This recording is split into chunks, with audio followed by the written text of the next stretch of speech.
ბევრი სასაუბრო დააგროვა ქართულმა ოცნებამ ბოლო დღეების განმავლობაში, თუმცა მე გუშინდელი დღე მინდა შევაფასოთ ერთის მხრივ ის რაც მოხდა პარლამენტთან და შეიძლება ითქვას, რომ თავად ქართულმა ოცნებამ მისცა ამ პროტესტს ახალი სიცოცხლე იმ გადაწყვეტილებებით, რომელიც მიიღებოდა და რა პროცესსაც ხედავდით ამ დღეებში პარლამენტში და შემდგომ უკვე დაკავება და ელენე ხოშტარიას ეს ნაამბობი რას გვიჩვენებს? პრინციპში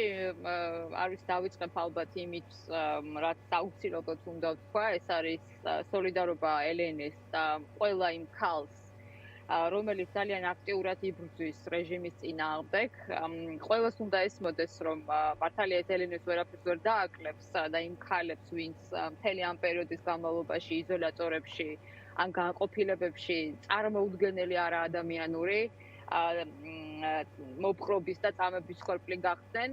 მაგრამ და არც გვიშინია ჩვენ რეჟიმის რუსების ნამდვილად, მაგრამ აქ უნდა ითქვას ერთი ნიშანდობლივი ფაქტი, რის გამოც პრინციპში დასანქცირებულია მაგნიტსკის სიაში შინაგან საქმეთა მინისტრი გომელაური და ასევე ბევრი მაღალჩინოსანი შინაგან საქმეთა სამინისტროსი, რომ პოლიციის განყოფილებები და პოლიცია გადაიქცა გაცილებით უფრო მძიმე რეპრესიულ ინსტიტუტად, ვიდრე ეს იყო შევარდნაძის პერიოდში, როდესაც განყოფილებებში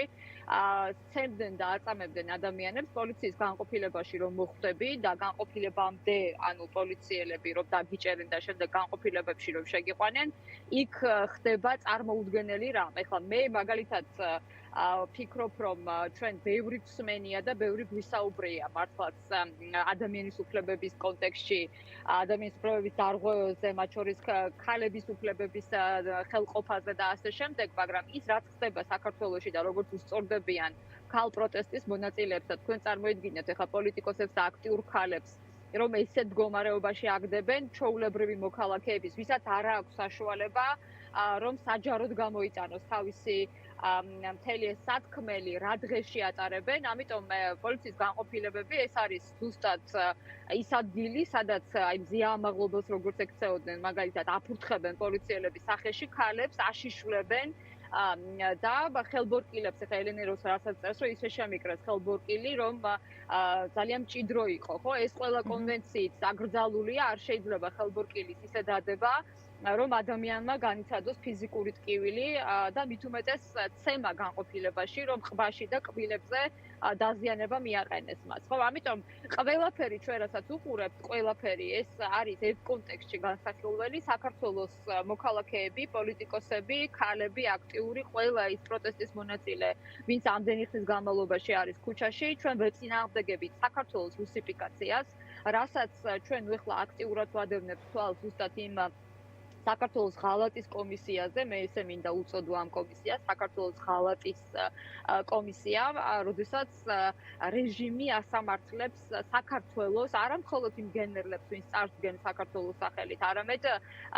ასამართლებს საქართველოს და ეს არის საჩუქარი ბიძინა ივანიშვილის თვითონ პუტინს, რომ რევიზია მოხდეს, ანუ პრაქტიკულად გადაიწეროს ისტორია და მათ შორის გადაიწეროს საერთაშორისო ტრიბუნალების გადაწყვეტილება საქართველოს რუსეთის საწინააღმდეგოდ. მე მინდა ამაზე კითხოთ ქართული ოცნება ამ დღეების განმავლობაში ყველა გამოკითხვაზე და ყველა გამოკითხვაზე რამდენჯერმე ამბობს, რომ მისი მიზანი არ არის სამხედრო პირების გასამართლება, რომ სამხედრო ნაწილს ის თითქოს არ ეხება და აინტერესებს პოლიტიკური თანამდებობის პირების ჩართულობა და ამით ცდილობს ოცნება საზოგადოებას უთხრას, რომ მისი მიზანი არა საქართველოს გასამართლება, არამედ არის კონკრეტული პირების როლის შესწავლა და მithuma. რა შეიძლება ამას დაუპირისპიროთ, იმიტომ რომ საზოგადოების ნაწილი და დიდი ნაწილი ამას უსმენს და აქტიურად განიხილება თუ სოციალურ ქსელშიც გადავავლებთ თვალს ეს კომისიის ხდომები, სადაც ასე საუბრობენ ოცნების წევრები განსაკუთრებით წულუკიანი არის საინტერესო. ეს არის პროპაგანდისტული ტყუილი ქალწონ რუსუდან ერთი ძალიან მარტივი მიზეზის გამო, იმიტომ რომ საქართველოს სახელმწიფო, საქართველოს პრეზიდენტი, საქართველოს ჯარი მაშინ იყო განუყოფელი ერთმანეთისგან და რა თქმა უნდა საქართველოს პოლიტიკური თანამდებობის უმაღლესი მთავარსარდლის პირდაპირ დადანაშაულება ეს ნიშნავს საქართველოს სახელმწიფოს დადანაშაულებას და გითხარით რომ ეს არის ჰააგის ტრიბუნალის პრაქტიკულად ჰააგის სასამართლოს რევიზია, ანუ პრაქტიკულად ისტორიის გადაწერის მცდელობა და მათ შორის ეს არის პუტინის მაამებლობა, ის სხვათა შორის მეც სვამდი ამ კითხვებს. ხო, რომ თუ პოლიტიკური კონკრეტული პირების გასამართლება მოხდება და თუ კი რაღაც და ასეთ დასკვნას დაწერს საგამოძიებო კომისია, რის მინიშნებებსაც თავიდანვე აკეთებდა, იქნება თუ არა ეს სახელმწიფოს გასამართლება, რადგან უმაღლესი მთავარსარდალი ომში წარმოადგენს სახელმწიფოს და შეიძლება არგუმენტები მიეცეს რუსეთს. თუმცა შეიძლება ითქვას მკაფიო პასუხი ამაზე ჯერჯერობით ქართულ ოცნებას არ აქვს. ყოველ შემთხვევაში მე პასუხი არ მეღია. ჩვენ გვაქვს ძალიან მკაფიო პასუხი ყველა იმ ადამიანს, ვინც ეწინააღმდეგებს რუსიფიკაციას. საქართველოს სახელმწიფო, საქართველოს უმაღლესი მთავარსარდალი, საქართველოს ჯარი არის განუყოფელი ერთმანეთისგან, მაშინ იყო განუყოფელი და ნებისმიერ შემთხვევაში, რაც არ უნდა იყოს, ეს მოღალატეობრივი კომისია, როგორც ჩანს ბიძინა ივანიშვილს გადაწყვეტილი აქვს, რომ ახალ ფორმატში მიიღოს მონაწილეობა. ეს ახალი ფორმატი იქნება ალბათ რუსეთთან ახალი ფორმატი, მაგალითად 3+3 და ამის ნიადაგს უკვე ამზადებს. თქვენ იცით, რომ არაერთხელ პროპაგანდისტულ არხზე უკვე გამოჩნდა ამისი მინიშნება. ამიტომ მე ვფიქრობ, რომ ყველა ძალიან კარგად უნდა ესმოდეს, რომ საქართველოს რუსიფიკაცია მართალია ის ეხლა არ დაწყებულა, ანუ ეს დაიწყო ძალიან დიდი ხანი, მრავალი წელია ბიძინა ივანიშვილის მოსვლით საქართველოს ხელისუფლებაში, მაგრამ რუსიფიკაცია ძალიან აქტიურად გრძელდება და პრაქტიკულად ბიძინა ივანიშვილს უნდა რომ რაღაც დასასრულის ფაზაში შევიდეს. ეხლა ეს ჩვენი ქვეყნის რუსიფიკაცია. ამიტომ მაგრამ მეორეს მხრივ, სანამ დასკვნაზე გადავიდოდეთ, აუცილებლად მინდა გითხრათ ერთი რამ. ქართული ოცნება ძალიან სუსტი პოზიციებით არის ეხლა და ჩვენ რაღაცნაირად უნდა გვესმოდეს ყველას, რომ მიუხედავად ამდენი წამების, ამდენი ფიზიკური ძალადობის, ამდენი ადამიანის ციხეში ყოფნის, ქართულ ოცნება არის რაღაცნაირად კუთხეში ეხლა, ანუ კუთხეში როგორ სუსტი პოზიცია. პირველი ეს რაც არის, ეს არის ჩვენი სტრატეგიული პარტნიორების, მათ შორის ამერიკის შეერთებული შტატების მეგობარი აქტი, რომელიც აქტიურდება და პრაქტიკულად რამოდენიმე კვირა დარჩა იმისთვის, რომ ბიძინა ივანიშვილს უმკაცრესი სანქციები დაუწესონ და ასე იქნება, იმიტომ რომ მე დიდი იმედი მაქვს და დარწმუნებული ვარ, რომ სენატის შემდეგ ყველა ქვეკომიტეტს გაივლის თავიდან ბოლომდე მეგობარი აქტი. და მოაწერს ხელს ტრამპიც? მე დარწმუნებული ვარ, იმიტომ რომ ეხა ეს არ არის მხოლოდ ის, რომ დაუშვათ ჩვენ ველოდოთ რამეს ესა ზეციდან ჩამოვარდნას, ხო? ჩვენ მუშაობთ ყველა ჩვენი პარტნიორი ჩვენს ძალიან აქტიურად და რა თქმა უნდა ის რომ საქართველოში ეს ვითარებაა და გრძელდება რუსიფიკაცია ძალიან აქტიურად, ეს კარგად იცის სახელმწიფო დეპარტამენტმა. მეორე არაღიარების სერიოზული პრობლემა აქვს ბიძინა ივანიშვილს და პრაქტიკულად თქვენც აღნიშნეთ, რომ საკონსტიტუციო უმრავლესობაც კი არ გააჩნიათ. ანუ პრაქტიკულად პოლიტიკური კრიზისი თვითონაც კი აწუხებს და თვითონაც კი გავლენას ახდენს მათზე. ყველა სფეროში არის სერიოზული პრობლემა, კულტურის სფეროშია სერიოზული პრობლემა, იმიტომ რომ მართლაც გაჩერებულია თითქმის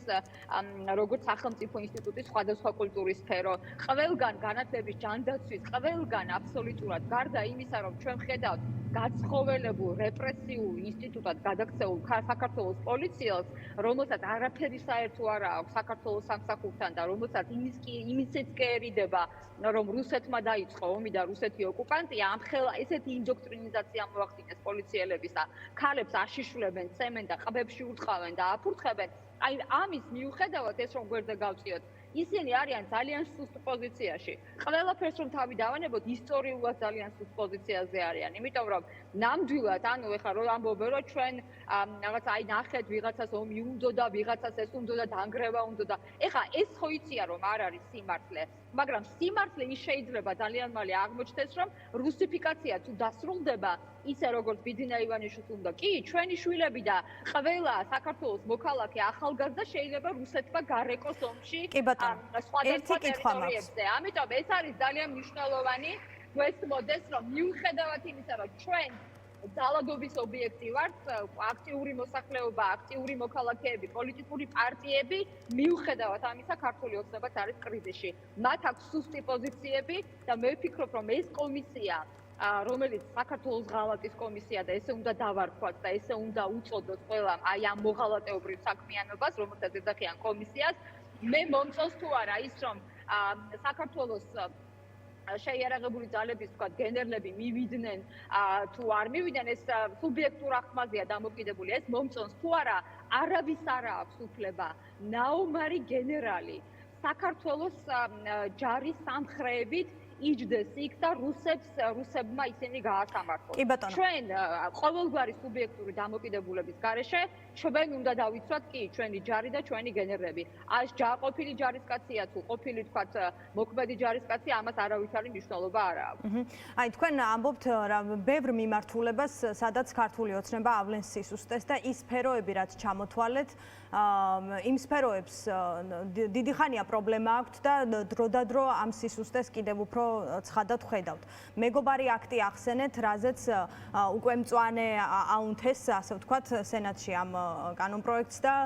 ბოლომდე რაღაცნაირად ქართული ოცნება თითქოს იმედს იტოვებს, თუმცა ჩანს რომ პროცესი პროგრესირდება, ვიდრე პირიქით. არაღიარების პრობლემაში მაგალითად რაღაც გადაღებულ ფოტოებს აქვეყნებენ, რომ თითქოს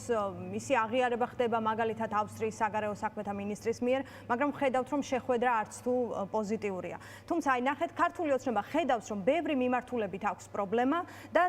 შემოაქვს საკითხი რომელიც ხდება განსახილველი თემა ის კომისია რაც თქვენ ახსენეთ ახერხებს თუ არა მაინც საინფორმაციო დღისწესრიგის შექმნას ეს არის თუ არა მეორე მხარის სისუსტე რომ არ ჩავთვალოთ ის სისუსტეები რაც აქვს ქართულ ოცნებას მეორე მხარეს ეს სისუსტე ჩანს თუ არა არა მე ვფიქრობ ეხა იმის თქმა რომ ქართულ ოცნებას ამხელა პროპაგანდისტული მანქანის თქვა რაღაცნაირად საინფორმაციო თქვა რაღაც სივრცეების ამოვსება არ შეუძლია რა თქმა უნდა ეს არ იქნება სიმართლე მაგრამ მეორეს მხრივ იმაზე რომ რომ ჩვენ ამაზე ვსაუბრობთ მე ამას ნამდვილად არ ვთვლი შეცდომას და არ ვთვლი ტრაგედიას პირიქით საქართველოს მოქალაქეების უდიდესი ნაწილი გადაწყვეტილი აქვს უკვე დინარის დამნაშავე 2008 წლის ომში. ეს ჩანს ყველა გამოკითხვით საქართველოს უდიდეს ნაწილს არსის რუსიფიკაცია და მე უფრო მეცაც გეტყვით ზუსტად ის რომ თეატრულუკიანი ეს კიდევ ერთი თქვა შემადგენელი მოღალატეობრივი რეჟიმის აი საქართველოს ღალატის კომისიის რომელსაც რაღაც ჩვენ უყურეთ ის წარმოუდგენელი არ ვიცი მე მართლა რუსობა მეტი არაფრის უწოდება არ შემიძლია აი ზუსტად ადამიანების მიმართ ადამიანებში იწვევს ძალიან სერიოზულ განცდას ალარმიზაციას რაც არის რომ კი მართლა ხდება რაღაც სერიოზული იმიტომ რომ მე ხალ სხვა შორის გერთვებით რეგიონიდან კახეთიდან და აქ ძალიან ბევრი ადამიანი რომელსაც ვესაუბრები ყველას მიუხედავად იმისა რომ ბევრი შეიძლება არ იყოს თქვა კონკრეტულად რომელიმე ოპოზიციური პარტიის მომხრე ან კონკრეტულად თქვა რაღაც შიშები კონდეს ფსიქოლოგიური რაზეც პროპაგანდა ძალიან კარგად ითამაშა ყველა ამბობს რომ ეს რა გააკეთეს ანუ ეს როგორ გააკეთეს, როგორ ასამართლებენ გენერლებს. კი, მაგრამ ხო დადგენილია უკვე საერთაშორისო ყველა ინსტიტუტში, რომ რუსეთმა დაიწყო ომი, რატო გვიშვებიან ამას? ანუ რატომ ხდება ეხლა გადახედვა ამ ყველაფრით? ეს ხო პუტინს უნდა. აი სადაც მივედი, ყველა ადამიანი ამას ამბობს და ყველა საქართველოს მოქალაქე, ჩვეულებრივი ადამიანი გლეხით მუშაობს, მაგრამ ეს კითხვა აქვს ხო ჩვენთან. ამიტომ ნებისმიერ შემთხვევაში ამაზე საუბარი რომ ეს არის ღალატის კომისია ნებისმიერ შემთხვევაში ჩვენი გენერლების დაცვა ეს ძალიან მნიშვნელოვანია კი მე ვფიქრობ რომ იქ მისვლა არ შეიძლება მაგრამ ასევე ვფიქრობ რომ ჩვენი ვალია რომ ეს ადამიანები დავიცვათ რუსებისგან იმიტომ რომ არაფერი განსხვავება რუსებთან ზიხარ თუ ვთქვათ ამ კომისიაზე ზიხარ ამას არ აქვს და ბოლოს დინარაძემ დაწერა ეხლა რამოდენიმე წუთის წინ რომ ანუ ხო ვითომ კომისიას უნდა დაეძგინა რაღაც ემუშავა ამ ღალატის კომისიას რამოდენიმე თვე ხო ესე იყო მაგრამ უცებ დაწერა რომ და პირველი პუნქტი რაც იყო ყველაზე მნიშვნელოვანი რომ ფაქტიაო დადასტურდაო რომ სააკაშვილმა ამადამ წუთზე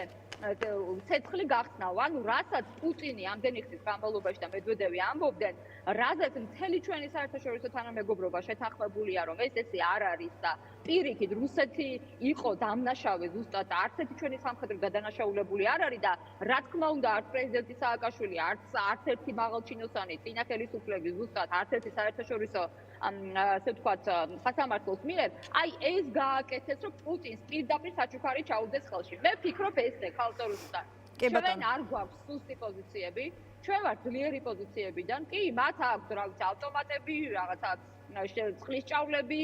უსინდისო პოლიციელები ყავთ ვინც ქალებს აშიშვლებენ ანუ ეს წარმოიდგინეთ მაგრამ ჩვენ გვაქვს ასევე ძლიერი პოზიციები იმიტომ რომ ყველგან აქვს კრიზისი. მოსამართლეს ვერ ნიშნავენ, იმითი რა ქვია, საკონსტიტუციო უმრავლესობით ეხლა და უწევთ, რომ ერთი მოსამართლე გააგდონ და სახლში გაუშვან. ამიტომ ესე არ არის და მე ვფიქრობ, რომ ყველაფერი დამოკიდებულია ჩვენზე. ფაქტია, რუსიფიკაციის შეწინააღმდეგება არის ჩვენი უპირველესი ვალი. მადლობა თქვენ. მადლობა ხატია.